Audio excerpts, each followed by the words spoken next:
All right, we're live. Say hello, Laura. Hi, everyone. What's up, people? My name's Alex Vidal. We are with Laura Suarez.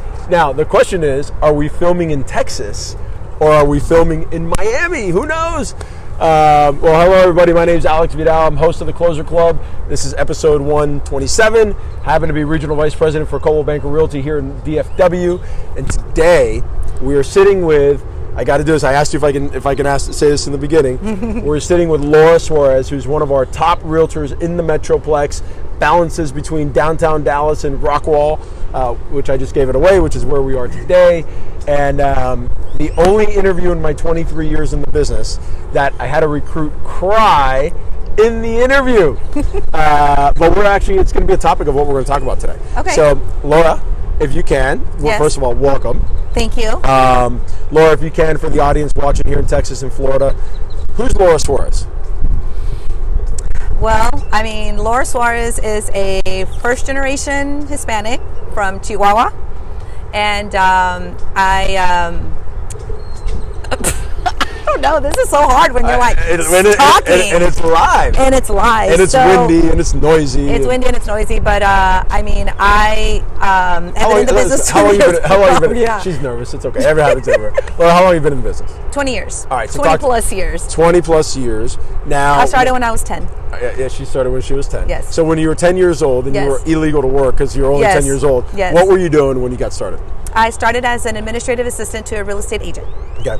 And then what were you doing for them in the beginning? All I did was 100% cold calling, 8 hours a day, and working for sell by owners and expireds, which now I know what that is. Yep. Back then I had no idea what I was doing, but that's all I did for 3 years. Okay. And then the business grew. The agent was very successful this was her second year in the business when she brought me in. And I thought, man, we're doing pretty good. And so then she hired a buyer's agent and all of this started growing. So then I kind of went into a coordinator type position. I had to get licensed and I started just, doing paperwork and things like that. And then the agent grew to about a team of 7 and I managed the whole team. And they did about 300 to 350 units a year. Jesus. For about 10 years. Now that was what? That was that traditional sales, foreclosures, short sales? Those were traditional sales. That was in the 90s. Okay. Yeah, that's going into the 2000s. Yes. All right. So talk to us. If you were to summarize your real estate career in 30 seconds, you not always did just regular sales. You have experience in foreclosures and short sales as well, right? Yes. I tell my realtor friends all the time, it's like you got to pivot. You got to be like a ballerina. Whatever you got to do, you got to get in there. You almost have to understand and figure out what's happening with the market. Really just sit back and see. And so when we saw that the foreclosures were coming, we went and got I helped my broker back then get a HUD account. Okay. So she got a foreclosure account, a HUD account, a Fannie Mae account, and ran that for about 6 years. I hated it. I'm not going to lie. Absolutely hated it. I didn't love it. And I absolutely hated doing the evictions and all of that good stuff. But after that, then just because of the transition of what the market did, then short sales came along. And that just kind of landed on my lap because someone's like, I don't know what this is, Laura. Just take care of it. Okay. I called the mortgage company and it's a short sale. And I thought, what is this? This is cool. And then I did that for about 5 years. And that's 100% of my business was short sales. Got it. Now, the interesting thing, Laura, is you recently joined Coldwell Bankers 4 months ago? 5 months ago? And again, she cried. And I felt terrible when it did. I may have actually cried with you because I think we shared when we talked about it. And I have that effect on people. Transitioning is hard, right? Yes. So there are people now that are watching this that may be considering a brokerage change. And this is not a Coldwell Banker thing. Great if it is Coldwell Banker, but that's not what this is about. It's more about people that may be considering a change or maybe even a change in their business. Like, man, I really love working with buyers, but there's only so many offers I can write for a buyer. I want to transition to listing. So walk me through the transition process, because you had to go from foreclosures to short sales to now, making the change to Coldwell Banker. What's happening?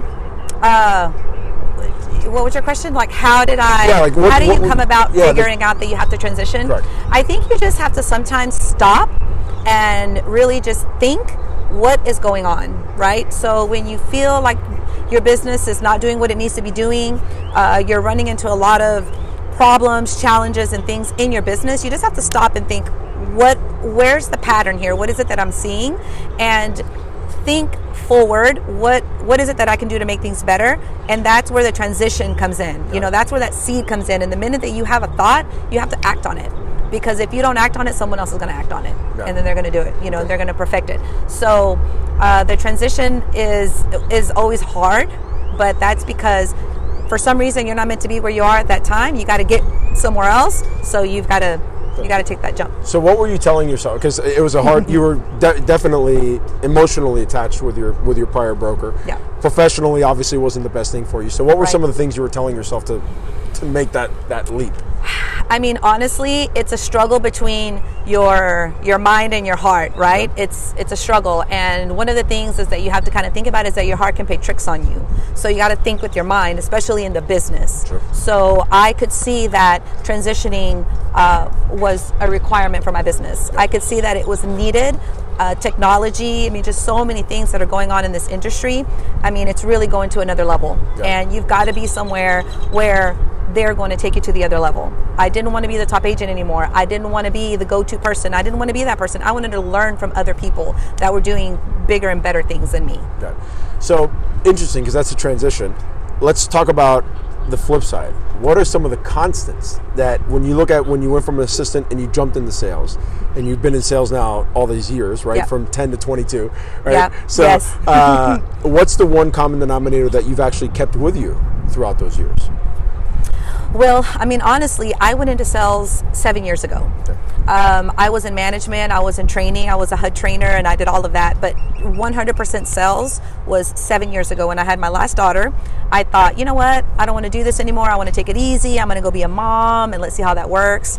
Well, the market went crazy, and my phone wouldn't stop ringing. And I said, all right, kiddo, I'm done being a mom. Mom's going to go to work. And then, you know, that's how that happened. So the consistency for me has always just been being a servant. You know, what is it that you need? What can I help you do? If it's finding a rental, I'll help you find a rental. You know, whatever it is, that's really always been the thing for me. Okay. So never thinking that you're too good to do a particular job. Absolutely not. Okay. Absolutely not. I have a thing in Spanish, if you speak Spanish, vendo poquito, pero a cada ratito. There you go. I love it. Now, okay, so talk to me about service. So, and again, we didn't really plan this. It's kind of been the flow of the Closer Club for, I don't know, the last 10, 15 episodes. But Laura and I know each other pretty well. Now, Laura, one of the things I love is you came over here with a shift. You wanted to get into more listings, and you're doing that. But you also have these, because you've been in the business so long, you have buyers always wanting to work with you. So I want to look at both for a minute. Okay. Buyers right now are plentiful. Listings are not. Yes. How are the offers that you are getting accepted? What are you doing above and beyond to be able to get your buyers' offers accepted? So if you're a buyer, don't you want to know? If you're a buyer that's watching this, why should they work with you? What are you doing to get their offer accepted? Online resume right now. Go for it. So I will tell you that 100%. You want to be with an agent that has market knowledge. Okay. If they don't have market knowledge, what are they going to tell you? They're going to say, you need to make the highest and best offer, whatever you feel comfortable with, I'll put a number out there. But they're just setting you up for failure, right? Because not every property is worth whatever number you're going to throw out there. My buyers are getting their offers accepted, honestly, because I am catering to the agents. I'm going to their office. Hey, Alex, I just made you an offer on this property. Here's some tequila. I saw on Facebook you like this. You like bunk cake. Ooh. I'm going there, guys. I'm going there. I'm calling them. I'm not hounding the agents. I'm a listing agent, so I don't like the agents that are calling and texting. It's already a lot of work for the listing agent keeping up with all these offers. So I'm doing something a little bit just different for that particular agent, depending on who it is. If it's an REO property, they don't care. It's a faceless person. It's a faceless thing. I've also called one of my coworkers. Said, look, let's try this. We called and we're like, whatever your best offer is, I'll offer X amount more. I don't know if you could do that or you can't do that, but they have in the past sent if the seller authorizes the listing agent to disclose the information, you're allowed to. I love that. So rather than stalking, so on the buy side, we teach on the listing side. I'm not stalking. Yes, you are, and that's awesome. I love it. So what you're saying is, on the list side, we always educate the agents to stalk the seller to find out where you can create a bond. What you're doing on the buy side is you're stalking the listing agent. Yes. What do they like? Yes. going there and delivering the tequila or the punk cakes or Yes. whatever. I Yes. love it. Are they a new agent? Are they a seasoned agent? Are they a team? Like, what am I working with on the other end? And I just get in front of their face. Man, I've never had an agent like you on the buy side. If not, I'd have a lot of bourbon. All right, because you'd see that. or brisket. All right. Yeah. So talk to me on the list side. Okay. You're looking at all these offers. You're dealing with a seller that's coming to you and saying, Laura, I know I'm going to list it with you, but I know we're going to get 20 offers. Yes. I can do this myself. Right. What's up? What are you telling them? Okay. Absolutely. You know, you are probably going to get, well, let me start with the investors or those that come to your door and it's like, I'm going to give you, full price or market value for your property. What I start with is I tell them, yes, you can get, anyone's going to give you market value for your property, but I'm looking to get you someone that's going to get you more than that. And not only that, but we're going to work with, there's a lot involved in moving if they're still living in the home. I'm going to get you the dates that you want. I'm going to get you, there's so much fine print in the contract, in the paperwork. Anybody could come in and throw an offer at you, but are they really going to pay that price? When the appraisal comes in, do these people got money? So the contracts, they just changed the contracts, so they got to be bulletproof because there's a lot of loopholes in there. I encourage the agents, even the agents in my office, I tell them, go in there and look at the properties that are back on the market. Look at that little B on there. What does that B tell you? That tells you that there was some bogus offer that got made and it terminated. Why? I don't know. But properties are coming back on the market because offers aren't sticking. Got it. There you go. So you got to do your due diligence in the beginning, get the highest and best price, but with an offer that's rock solid across the board. Okay. Yeah. Now, I know you have kids, even though you're only 22. That's okay. I had a son at 19, so we're good. But if one of your older kids came to you and said, Laura, I want to get in the business, what's one piece of advice you'd give them? You know what, Alex? I want my kids to get in the business with me, and they're like, heck no. Yeah, you can go. It's all right. I've heard they're everything like, on it. no, Mom, no thank you. What I would tell them is to not be afraid, to just go with your instinct. If your gut tells you, do you want to go knock on doors? Don't be afraid to do that. Like, don't let anybody tell you that one thing works over another. Do what you want to do and go for it. Always be a people person. There are agents that are killing it in this industry that are brand new in the business and they don't have experience, but they're still killing it. Why? Because they're just doing it. Just do it. They're doing the activities. There you go. Just do it. All right. Last question, Laura, because we are shooting live from a restaurant. I promised the restaurant manager we would be quick. A book, podcast, or TED Talk recommendation for the audience. We talked about this. The last book that I read, which really stuck with me, is Trust and Transition, and that was Bob Whipple. Okay.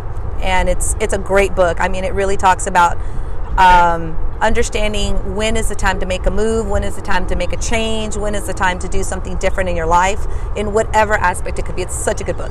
Trust and Transition. Yes. There you go. Laura, you crushed it. I am so happy. We've been talking about doing this for a while now. I know. We did great, and we did it in Rockwall. Yes. Beautiful background. I feel like I'm back in Florida for a minute. I mean, we love it here. We come here all the time. So. Yeah. So for those of you that are in Florida looking at this, we do have water here as well, and Yes. it's spectacular. I'm going to go behind the camera and turn it off. Yep. Any parting words for the audience before we go? How do they find you, Laura? Give them your number. Laura the Lister. I don't know if you know that I go by Laura the Lister. So Is hashtag that on it. Instagram? It's on Instagram. It's on TikTok. That's my website, laurathellister.com. There you go.